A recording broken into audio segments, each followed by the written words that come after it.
In the quiet hours of evening, when the world settles into contemplation, there are stories that call to us across millennia. Stories that whisper of the sacred, the mysterious, and the divine. Tonight, we turn our attention to one of history's most enigmatic artifacts, a golden chest that carried within it the very presence of God, and whose journey through the ancient world continues to capture our imagination today. The Ark of the Covenant. Perhaps no other object in biblical history carries such weight of reverence and mystery. For over 3,000 years, this sacred vessel has been the subject of wonder, worship, and endless speculation. From the windswept peaks of Mount Sinai to the marble halls of Solomon's Temple, from the dusty roads of ancient Israel to the legends that persist in distant lands today, the Ark's story is one of divine encounter, human devotion, and enduring mystery. So before we begin our journey through these ancient pathways, feel free to like the video and subscribe if you enjoy these quiet explorations of faith and history. And I'd love to hear in the comments which part of this story resonates most deeply with you.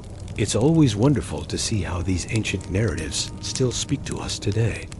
Now let's find a quiet space in our hearts and minds and step back into a world where the sacred and the everyday walked hand in hand, where the presence of the divine was carried on human shoulders, and where a golden chest became the focal point of an entire civilization's relationship with their God. Verse 1. Carrying the sacred Levite duties and rituals. The morning air is crisp in the camp of Israel, and the first rays of dawn catch the golden surfaces of the tabernacle. But this is no ordinary morning today. The people will move, and with them, the most sacred object in their possession will travel once again. In the pre-dawn darkness, figures move with quiet purpose among the tents. These are the Levites, the chosen ones, whose very lives are dedicated to the service of the sacred. Imagine, if you will, being awakened not by an alarm clock, but by the gentle stirring of your kinsmen, the weight of sacred responsibility settling upon your shoulders as consciousness returns. You are Kohath, son of Levi, and today, like so many days before, you and your family will bear the holiest burden known to humanity. The ritual begins in silence. The high priest Aaron, moving with the measured steps of one who has performed this ceremony countless times, approaches the most holy place. The morning light has not yet penetrated the inner sanctum, and the only illumination comes from the eternal flame that burns before the veil. His hands, ritually cleansed, reach for the sacred coverings that will prepare the ark for its journey. First comes the veil itself, that thick, intricately woven barrier that separates the holy from the most holy. With reverent care, Aaron drapes it over the ark, ensuring that no unauthorized eye might glimpse the sacred chest. The weight of the fabric settles over the golden surface like a gentle benediction, and already the ark begins its transformation from stationary sanctuary to portable presence. But this is only the beginning.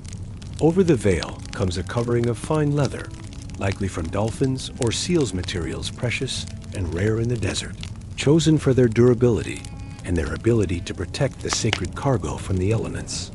The morning breeze carries the scent of leather and spices, mingling with the lingering fragrance of incense from the previous evening's worship. Finally, a cloth of solid blue, the color of heaven itself, is spread over all. This is no mere practical covering, but a theological statement. The blue proclaims to all who see it that what lies beneath belongs not to the earthly realm, but to the divine. It is a color that speaks of transcendence, of the heavens that stretch endlessly above the desert sands. Now comes your moment. You and your fellow Kohathites approach with the carrying poles, those low, sturdy pieces of acacia wood overlaid with gold, designed by divine instruction to bear this sacred burden. The poles slide through the golden rings with a soft whisper of metal against metal, and suddenly the weight is in your hands. But this is not merely physical weight. As you lift, you feel the responsibility of generations. Your grandfather carried this same burden across the Red Sea's dry bed. Your father bore it through the wilderness wanderings. And now, it is your turn to ensure that the presence of God travels safely among his people. The weight is considerable. Estimates suggest the ark itself, constructed of acacia wood and overlaid with gold inside and out, weighs several hundred pounds. Add to this the golden mercy seat, the solid gold cherubim, and the precious contents within, and you begin to understand why this duty required men of particular strength and dedication. But it is not merely the physical burden that demands your attention. The law is clear. The ark must never touch the ground. Your steps must be measured, coordinated with your fellow bearers. A stumble could mean disaster, not just for you, but for the entire congregation. The memory of Uzzah, struck dead for touching the ark to steady it, is never far from the minds of those who bear this responsibility. As you walk, the camp comes alive around you. Mothers emerge from their tents, hushing their children into respectful silence as the procession passes. Young men pause in their morning duties, heads bowed in reverence.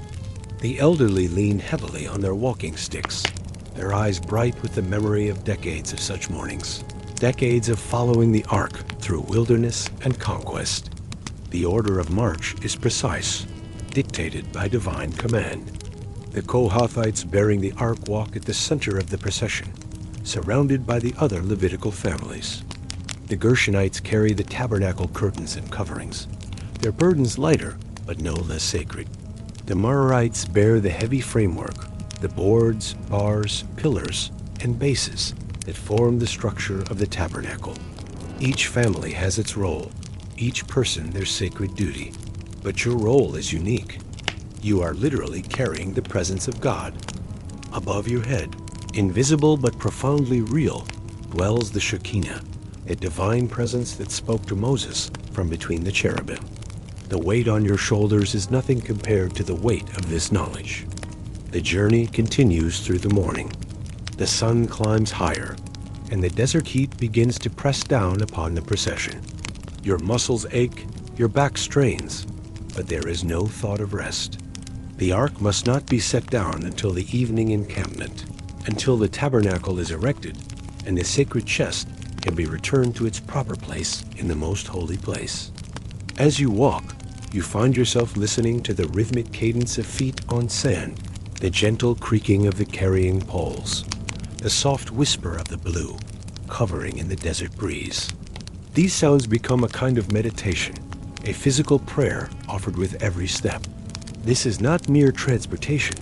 It is worship in motion, devotion made manifest in the simple act of bearing the sacred burden. The hours pass slowly. The sun reaches its zenith, and still the procession continues. Your water is rationed, your rest measured in brief pauses when the entire camp stops to regroup. But there is something deeply satisfying in this rhythm, something that connects you to the very heartbeat of your people's relationship with their God.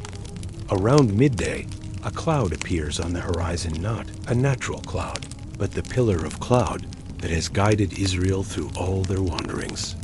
It moves slowly, deliberately, and you know that when it stops, the procession will halt. The ark will be set down only when the cloud of God's presence indicates the time for rest. As the afternoon wears on, you begin to understand something profound about the nature of sacred duty. This is not a burden to be endured, but a privilege to be cherished. How many men in how many generations would give anything to walk where you walk, to bear what you bear? The ache in your muscles becomes a kind of offering, the sweat on your brow a form of incense. The younger Levites among you occasionally glance back at the ark, their eyes bright with wonder and perhaps a touch of fear. They are learning, as you once did, that the sacred is not to be approached casually. Every step must be taken with intention, every breath drawn with awareness of the holy presence that travels with them. As evening approaches, the cloud begins to descend, and you know the day's journey is nearly over. The camp spreads out before you, a temporary city in the wilderness, and soon the tabernacle will be erected once again. The ark will return to its place behind the veil, and your day's sacred duty will be complete. But even as you prepare to lower your burden, you know that tomorrow will bring another journey, another opportunity to bear the presence of God through the wilderness. This is your calling, your purpose, your sacred privilege. You are not just carrying a golden chest, you are carrying the very center of your people's faith, the visible sign of their invisible God. The poles slide from your aching shoulders, and the ark is gently placed upon its designated spot. The blue covering is carefully folded, the leather removed with reverent hands, and finally, the veil is lifted. There, gleaming in the evening light, sits the Ark of the Covenant, golden, beautiful, and mysteriously present. Your day's work is done, but the Ark's journey continues. Tomorrow, there will be another camp, another desert mile, another opportunity to bear the sacred burden. And you will be ready, because this is not just your job, it is your calling, your joy, your sacred trust. This was the daily reality for the Levites, not just the dramatic moments of battle or conquest, but the quiet, steady rhythm of faithful service. Day after day, mile after mile, they carried not just a religious artifact, but the very presence of their God through the wilderness. It was a burden and a privilege, a duty and a joy, a sacred trust that shaped the very identity of an entire people. Verse 2. David dances before the ark celebration, fear, and worship. The wilderness years are behind them now.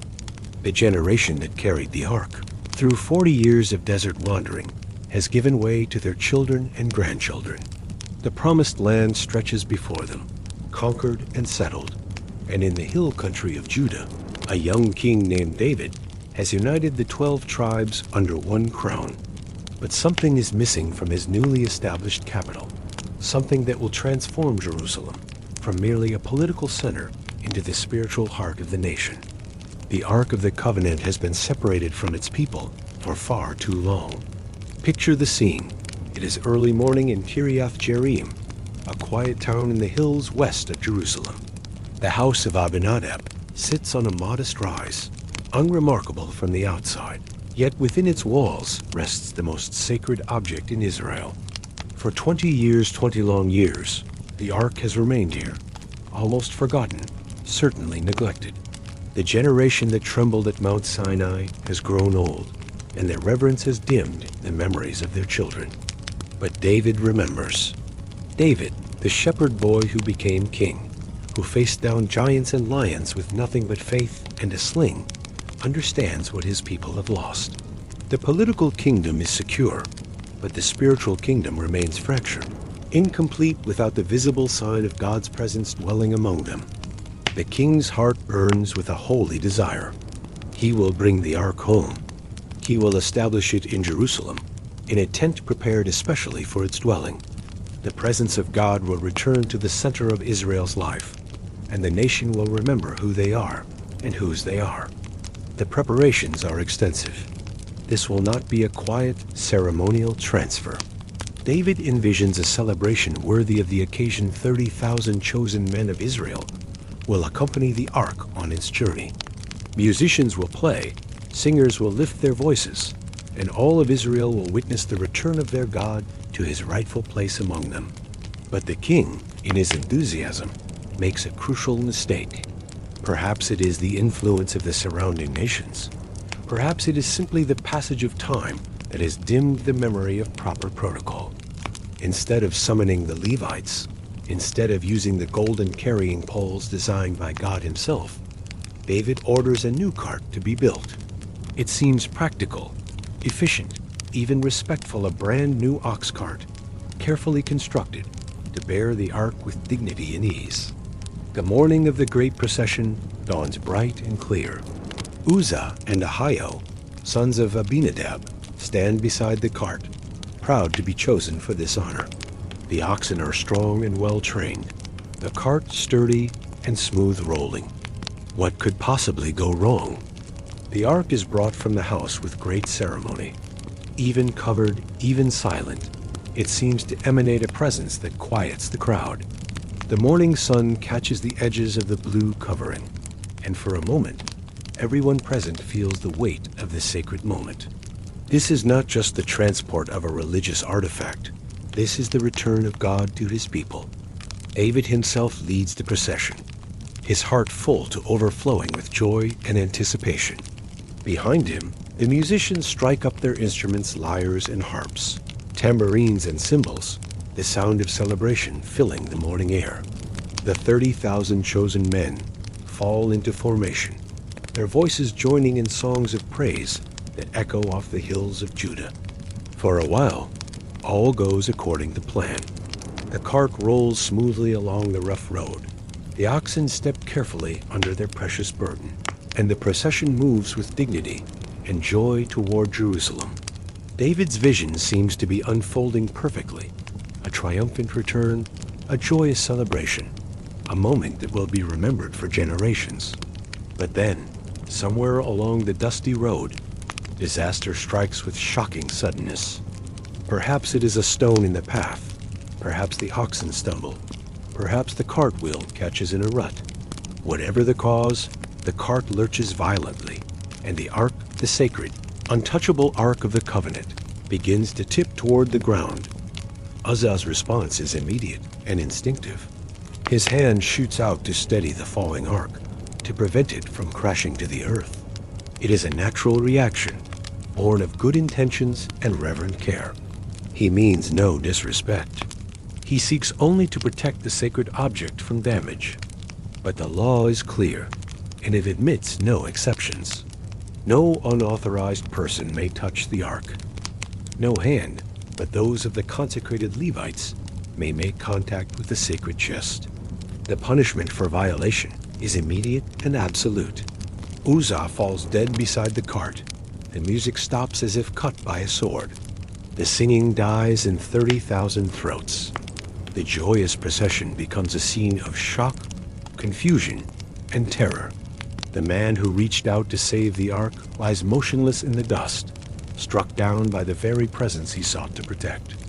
David's reaction is immediate and complex. First comes anger hot, righteous indignation at what seems like divine injustice. Uzzah was trying to help. Uzzah was showing reverence. How could God strike down a man for an act of devotion? But beneath the anger lies something deeper and more troubling fear. If God would strike down Uzzah for touching the ark, what might he do to a king who had so carelessly disregarded the proper protocols? What judgment might fall upon a leader who had allowed enthusiasm to override obedience? The procession comes to an abrupt halt. The place where Uzziah died receives a name that will echo through history, Perez Uzzah, the breaking forth upon Uzzah.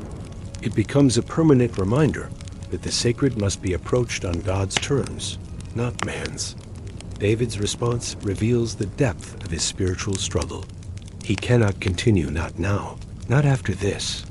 The ark that was meant to bring blessing has brought death. The celebration has become a funeral. The triumphant return has become a cautionary tale. How can the ark of the Lord come to me?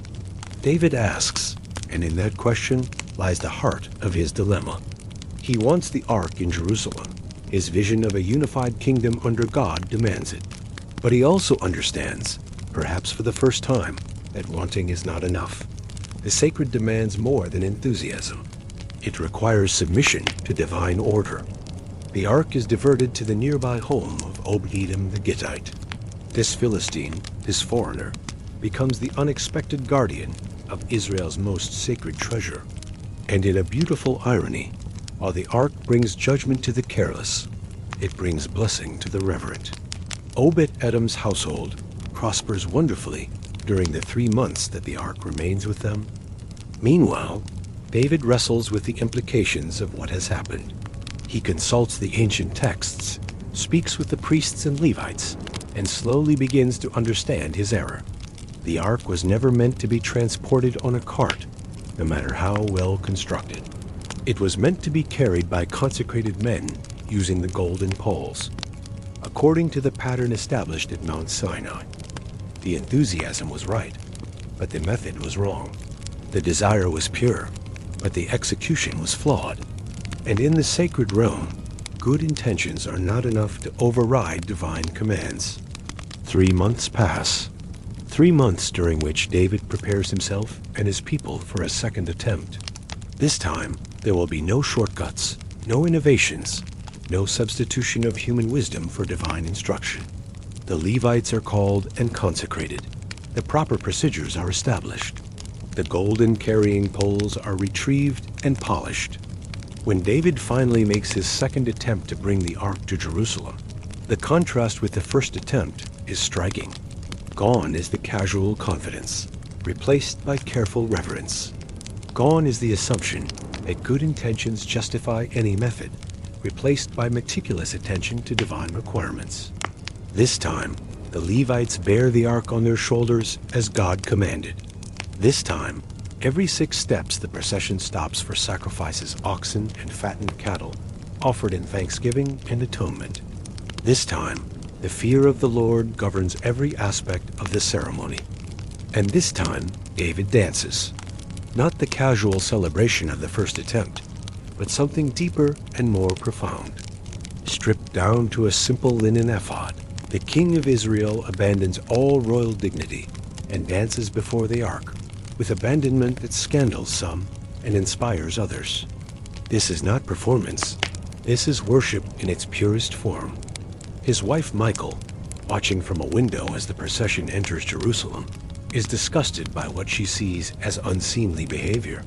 How can the king of Israel cavort so undignifiedly before his subjects? But David's response reveals the depth of his transformation. I will become even more undignified than this, and I will be humiliated in my own eyes. The second procession succeeds where the first failed, not because David's desire was any less pure the first time, but because this time he submits his desire to divine order. The ark comes home to Jerusalem, not on man's terms, but on God's.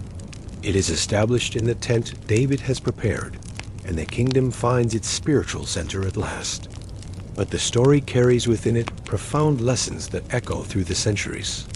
The sacred cannot be approached casually, no matter how pure our intentions. God's presence is both blessing and terror, grace and judgment, comfort and consuming fire. The very thing that brings life to the reverent brings death to the presumptuous. Uzzah's tragedy becomes a permanent reminder that the holy must be approached on its own terms. The God who dwells between the cherubim is not a tame deity to be managed by human wisdom, but the sovereign Lord who establishes the conditions of relationship. Love him, yes. Serve him, absolutely. But never assume that affection grants license to ignore his commands. And David's dance becomes an eternal symbol of what proper worship looks like. Not dignified ceremony, but abandoned adoration, not calculated performance, but authentic response to the overwhelming presence of the divine. The ark has found its home in Jerusalem, but its journey is far from over.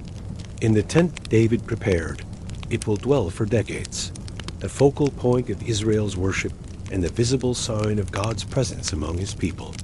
But questions remain questions about what lies within that golden chest.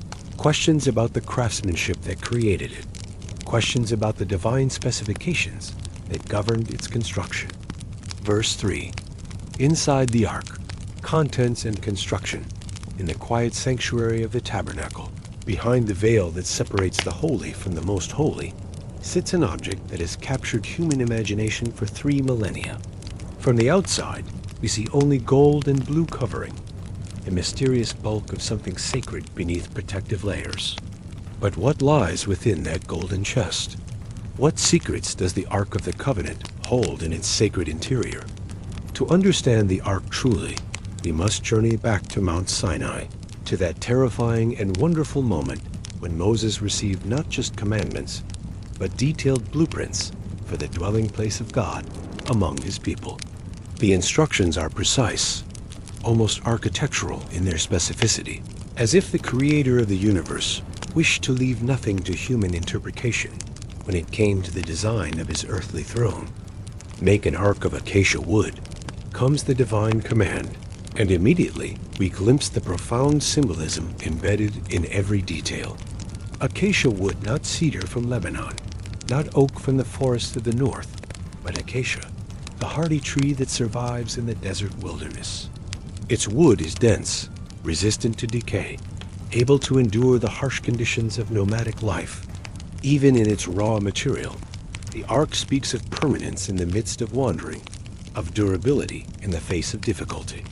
The dimensions themselves carry meaning. 2.5 cubits long, 1.5 cubits wide, 1.5 cubits high. In our measurements, roughly 4 feet long, 2.5 feet wide, 2.5 feet high, substantial enough to command respect, yet portable enough to be carried by 4 men. These are not arbitrary numbers, but carefully chosen proportions that speak of divine order and sacred geometry. But the acacia wood is only the beginning. The divine instructions continue with breathtaking detail. Overlay it with pure gold, inside and out. Picture the craftsman Bezalel and his skilled workers, divinely inspired with wisdom and understanding, carefully hammering sheets of pure gold over every surface of the wooden chest. Not just the outside, where it would be seen and admired, but the inside as well, where only God himself would look. This is not mere decoration, but complete transformation. The humble desert wood becoming something that catches and reflects the very glory of heaven. Around the top edge runs a crown of gold, a molding that speaks of royalty, of the divine kingship that the ark represents. This is not just a container but a throne, not merely a chest, but the earthly seat of the King of the universe. Every detail proclaims sovereignty. Every element declares the majesty of the one who dwells between the cherubim. The corners of the ark bear 4 golden rings, cast as integral parts of the structure itself. Through these rings pass the carrying poles, those same poles of acacia wood overlaid with gold that the Levites have carried through desert and battlefield, through triumph and tragedy. The poles are never to be removed. The instructions specify, for the ark must always be ready to travel, always prepared to lead God's people wherever he might call them to go. But it is the lid of the ark, the mercy seat, the kaparet in Hebrew, that represents the true wonder of this sacred construction. Here, divine craftsmanship reaches its pinnacle. Hammered from a single piece of pure gold, it sits atop the ark like a crown upon the head of a king. The gold is not plated over another material, but solid throughout, its weight and value beyond calculation in any earthly currency. Rising from either end of the mercy seat are the cherubim, those mysterious beings that surround the throne of God in heaven, now rendered in earthly gold by human hands guided by divine wisdom. They are not carved separately and attached, but hammered from the same piece of gold as the mercy seat itself, their forms emerging from the precious metal, like thoughts taking shape from the mind of God. The cherubim face each other across the length of the mercy seat, their wings stretched forward to overshadow the golden surface, their faces turned downward in eternal contemplation of the place where heaven meets earth. Between these golden guardians, in the space above the mercy seat, dwells the Shekinah, the visible manifestation of God's presence, the cloud of glory that speaks to Moses face to face as a man speaks to his friend. But what lies within this golden sanctuary? What treasures does the ark contain that make it more than merely a beautiful chest? First and most precious are the tablets of stone, the very tablets written by the finger of God on Mount Sinai. Not copies, not reproductions, but the original covenant documents, the stone slabs that bore the actual handwriting of the Almighty. When Moses descended from the mountain and found the people worshiping the golden calf, his righteous anger led him to shatter the first set of tablets. But God, in his mercy, provided a second set, and these tablets that witnessed God's forgiveness, as well as his law, rest within the golden chest.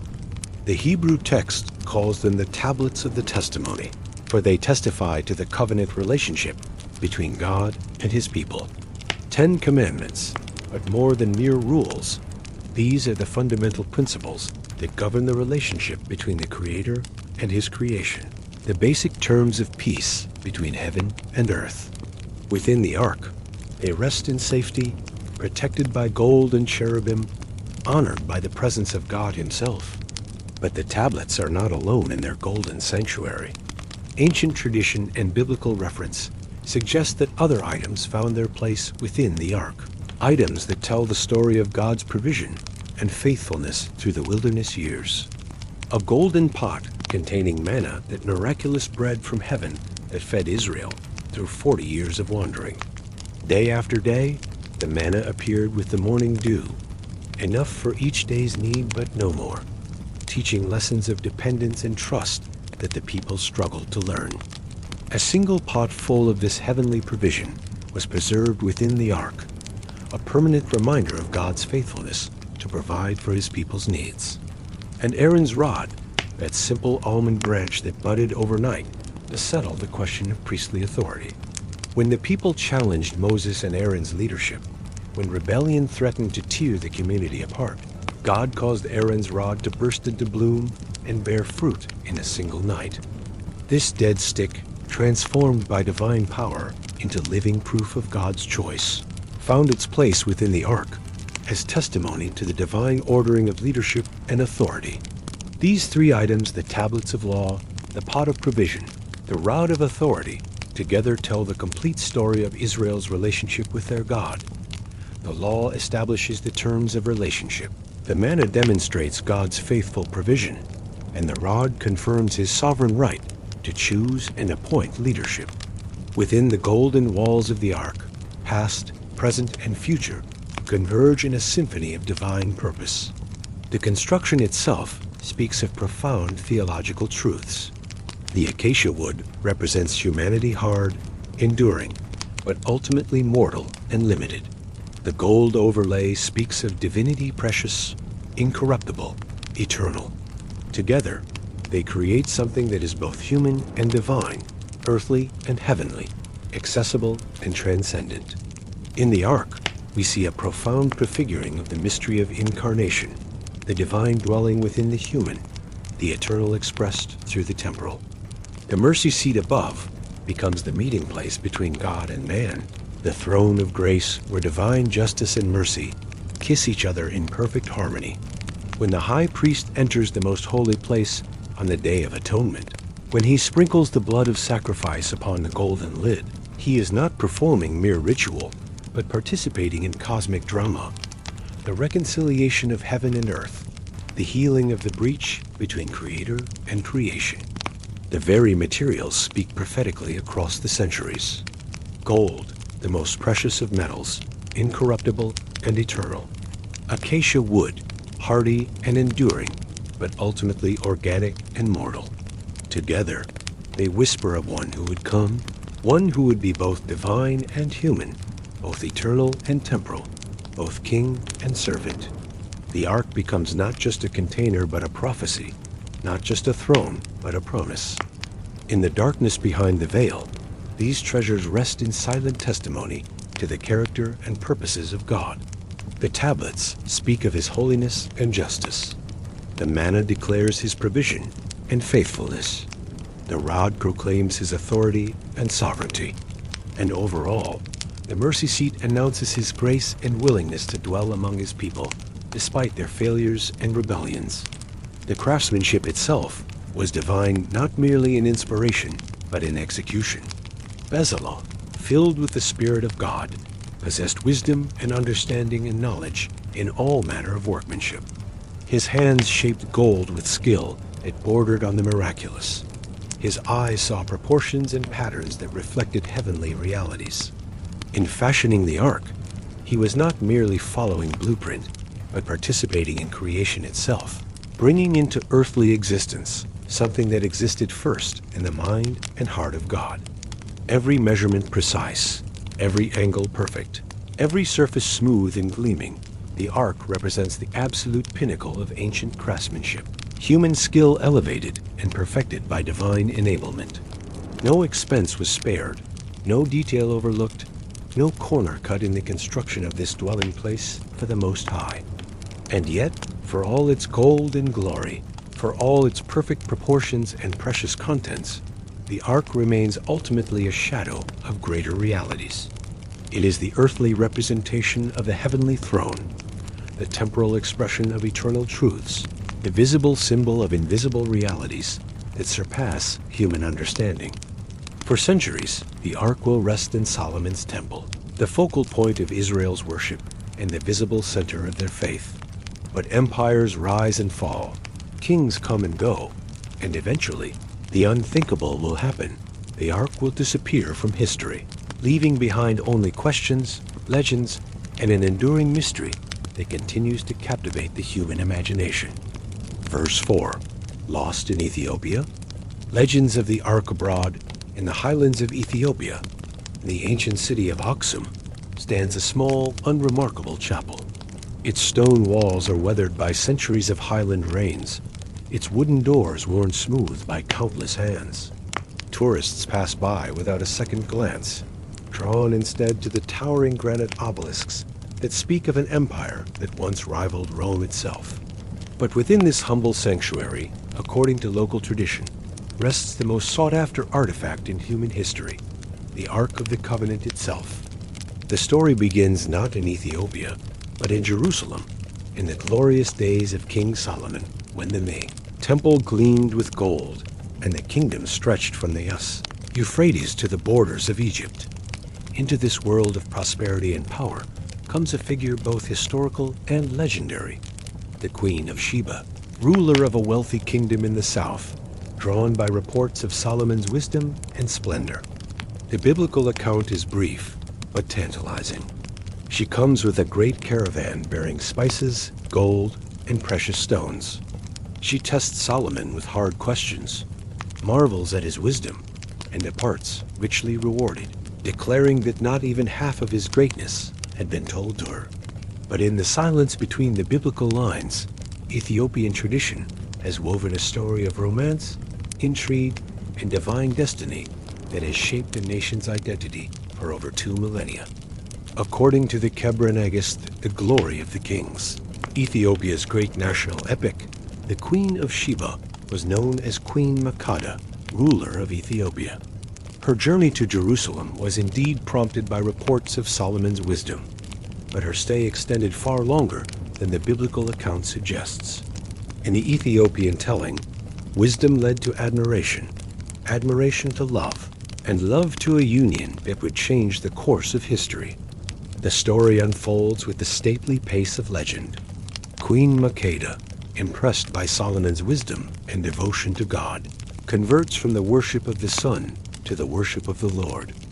But more than religious conversion takes place in Jerusalem. A romance blooms between the wise king and the beautiful queen. When Makeda finally departs for her homeland, she carries with her more than gold and spices. She carries the heir to Solomon's throne, a son who will be named Menelik, meaning son of the wise man. But Menelik's story is only beginning. According to Ethiopian tradition, when the young prince reaches maturity, he journeys to Jerusalem to meet his father. Solomon receives him with joy, recognizing his own features in the young man's face, his own wisdom reflected in the prince's words. The king offers Menelik a place in his court, even suggesting that he might inherit the throne of Israel itself. But Menelik's heart belongs to Ethiopia, to the land of his mother and the people who await his return. Solomon, understanding this, prepares to send his son home with honor, accompanied by the firstborn sons of the nobles of Israel. It is meant to be a gesture of respect, a way of strengthening the bonds between the two kingdoms. Here the legend takes its most dramatic turn. The young nobles, led by Azarias the son of Zadok the priest, are reluctant to leave Jerusalem permanently. The city is their home, the temple their spiritual center.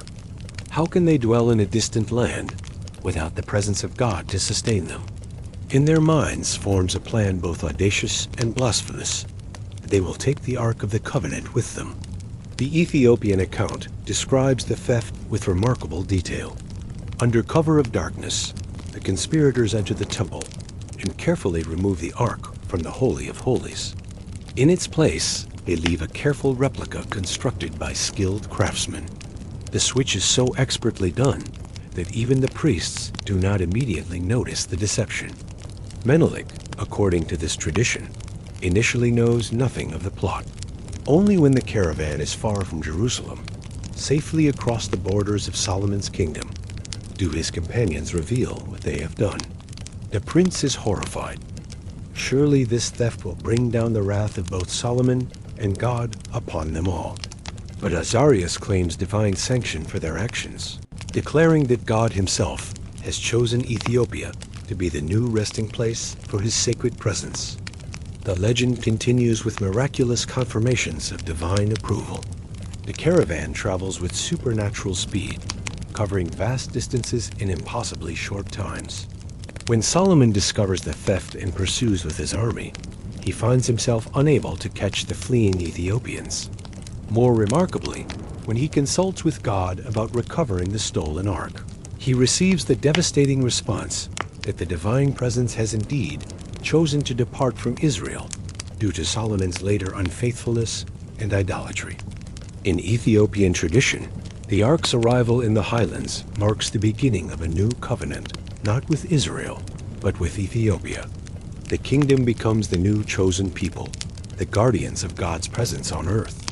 From Menelik descends a dynasty that will rule Ethiopia for 3,000 years, each emperor crowned in the belief that he is a direct descendant of King Solomon and heir to the covenant promises made to David. This is the foundation myth of Ethiopian Christianity, but it is more than mere legend to the millions who embrace it as historical fact. In Ethiopian Orthodox belief, their church is not simply another branch of Christianity, but the true heir to the religion of ancient Israel. They observe Old Testament feasts and fasts, practice circumcision, honor the Sabbath alongside Sunday worship, and maintain dietary laws that echo the Mosaic Code. The ark itself, according to this tradition, has rested in Ethiopia for over 2.5 millennia, hidden and protected by an unbroken line of guardians. Not in some grand cathedral, but in the humble chapel of St. Mary of Zion in Aksum, watched over by a single monk who alone is permitted to see it, to tend it, to ensure its preservation for future generations. The current guardian, like his predecessors stretching back through the centuries, maintains absolute secrecy about his charge. No photographs, no scientific examination, no verification by outside scholars is permitted. The guardian alone knows what rests within the sanctuary, and when death approaches, he passes his knowledge and responsibility to a chosen successor in a ritual shrouded in mystery. Yet the claims are not without their skeptics and contradictions. Biblical scholars note that the Queen of Sheba is more likely to have come from the Arabian Peninsula than from Ethiopia. Archaeological evidence suggests that the great Ethiopian kingdom of Aksum rose to prominence only in the first centuries of the Christian era, long after Solomon's time. The gaps in the historical record are vast, the supporting evidence thin. Moreover, other traditions claim the ark for themselves. Medieval European legends speak of the Knights Templar discovering the ark beneath the Temple Mount and spiriting it away to safety. Some suggest it was hidden in caves near the Dead Sea, others that it was taken to Europe and rests still in some forgotten chapel or castle vault. The Lemba people of southern Africa claim descent from Jewish priests and believe they once possessed the ark before it was taken from them. In recent decades, archaeological expeditions have searched for traces of the ark in locations as diverse as the caves of Qumran, the tunnels beneath Jerusalem, and the churches of Ethiopia. Each search has yielded tantalizing hints, but no definitive proof.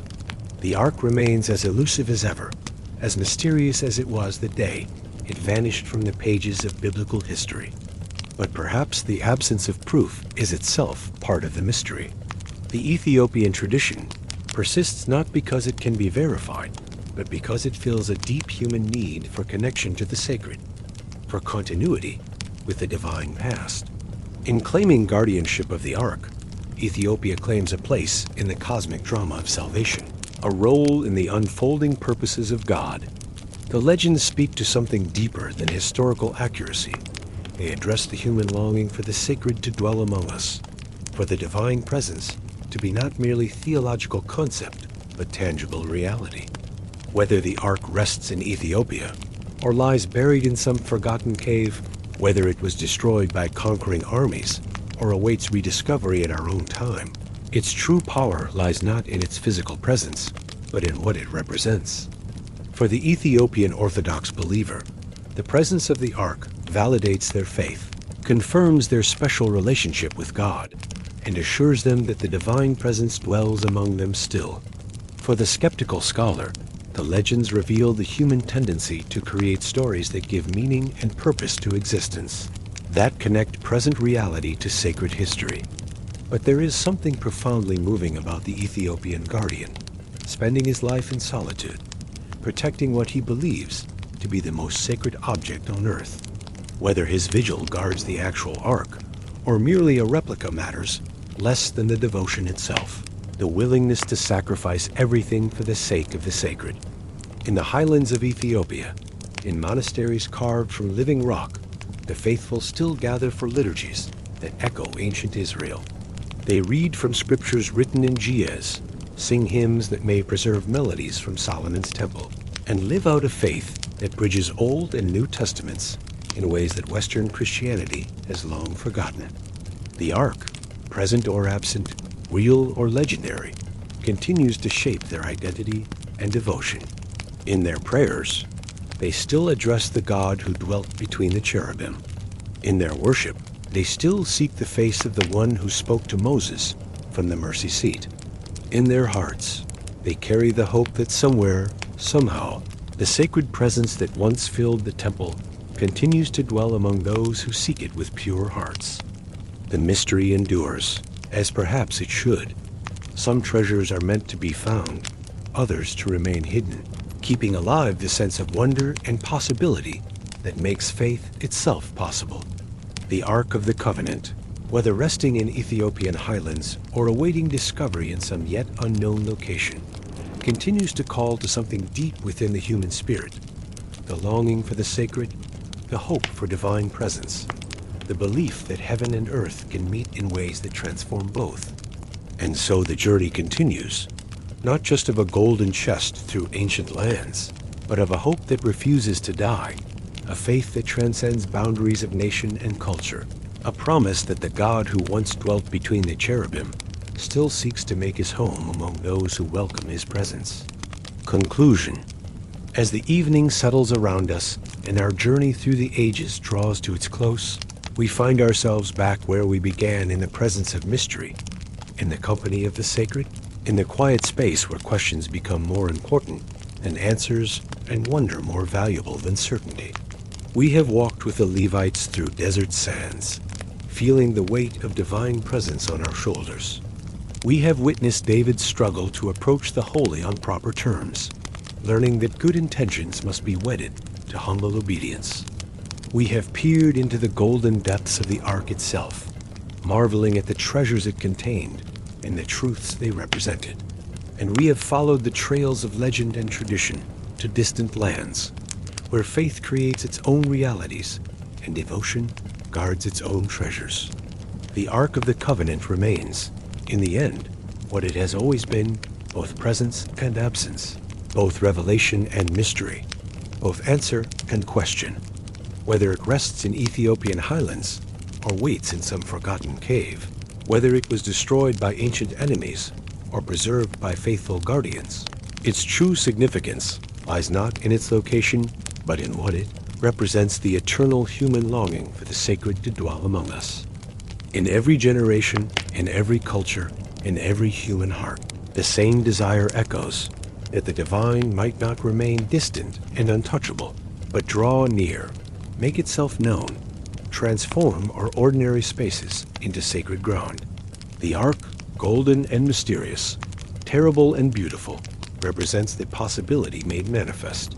Perhaps that is enough. Perhaps the journey itself, through desert and battlefield, through triumph and tragedy, through legend and hope, is more important than the destination.